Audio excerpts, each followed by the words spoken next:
Imagine teaching a robot to hit a target over and over again. It takes aim, fires, and misses. But what happens next is the beginning of learning.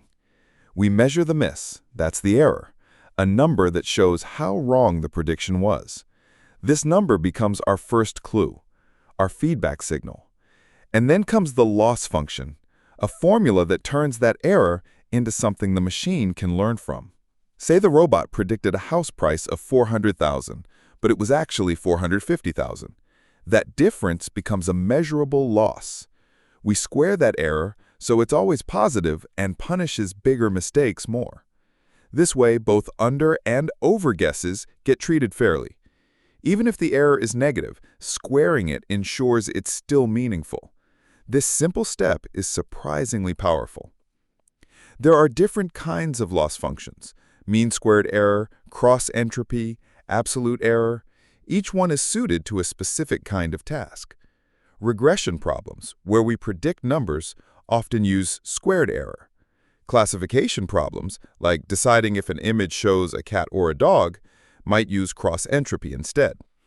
These functions are like feedback coaches, guiding models based on how far off they were. Think of it like a student getting a low score on a test. The score itself isn't the end. It's a signal to go back, review, and improve. The loss works the same way. It tells the model, you can do better.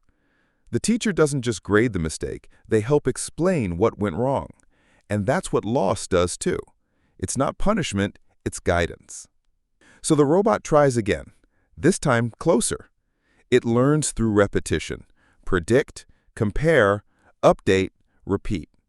The cycle continues, and with each loop, it improves.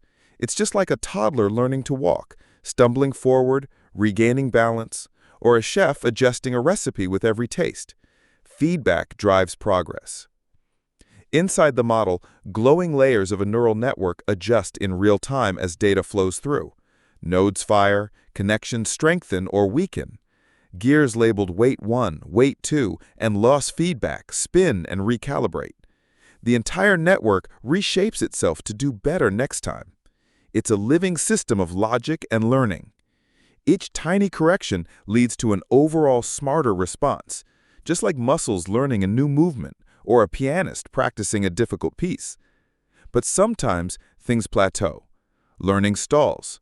The loss chart flattens. The model might need better settings, like a learning rate adjustment.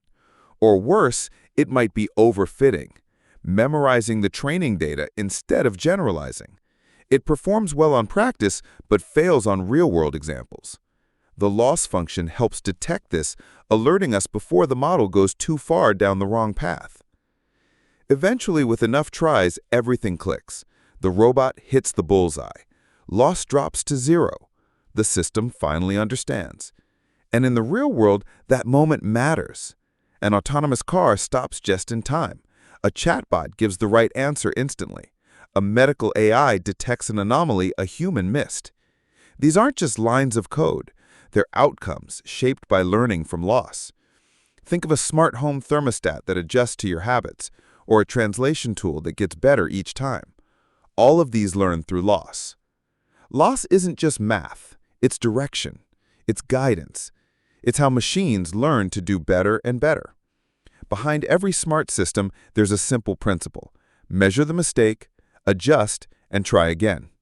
We watch the learning curve fall, high loss to low loss, like watching an athlete improve time after time. In every smart model's journey, loss is the unsung coach in the background. It trains quietly, keeps score, and cheers silently